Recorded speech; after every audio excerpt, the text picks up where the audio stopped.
এ কি? এ তো আগুনের নদী। আমরা এখন নদী পার হব কি করে? হ্যাঁ, এই নদী পার না হলে তো আমরা সামনের দিকে এগোতে পারবো না।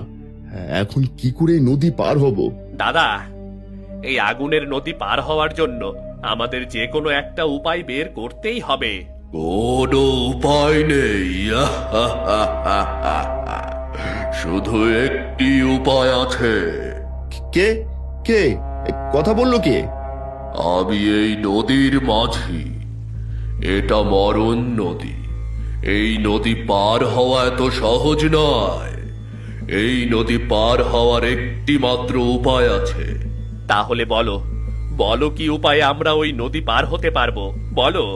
এই নদী পার হতে হলে তোমাদের তিনজনের মধ্যে একজনের প্রাণ বিসর্জন দিতে হবে। তবেই বাকি দুজন এ নদী পার হতে পারবে।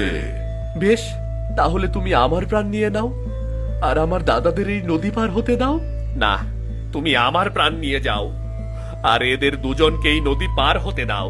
না, আমি সবার বড়, তুমি আমার প্রাণ নিয়ে নাও, আর আমার আদরের দুই ভাইকে এই নদী পার করে দাও। তোরা তিনজনই যেহেতু জীবন দিতে চাচ্ছিস, তাহলে এই নদী ঠিক করবে সে কার জীবন নেবে।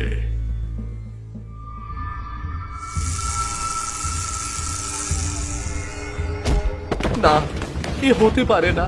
না দাদা, তুমি আমাদের ছেড়ে চলে যেতে পারো না। দাদা, দাদা। যা, এবার তোরা এই নদী পার হয়ে যা। যা। চল রে বিজয়, দাদা তার জীবন দিয়ে আমাদের জন্য এই রাস্তা তৈরি করে গেছে। এবার চল। হ্যাঁ চলো, কিন্তু দাদাকে এখানে ফেলে রেখে যেতে পারবো না। আমি দাদাকে সঙ্গে নিয়ে যাব। হ্যাঁ, দাদাকে সঙ্গে নিয়ে চল।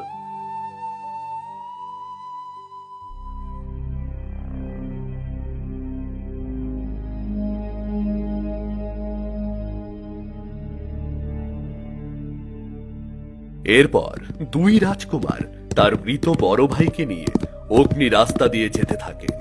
তারা যেতে যেতে এক সময় রাস্তার শেষে অগ্নি গিরিখাতের কাছে গিয়ে পৌঁছায়, যেখানটা পার হতে পারলে জীবন নদীর গুহার কাছে পৌঁছানো সম্ভব। এ কি দাদা, এখন কি করব? এখন এই অগ্নি গিরিখাত পাড়ি দেব কি করে? আর এই গিরিখাত পাড়ি না দিলে তো আমরা জীবন নদীর গুহার কাছে পৌঁছাতে পারবো না। উপায় তো একটি আছেই, আমাদেরকে শুধু সেই উপায় খুঁজে বের করতে হবে।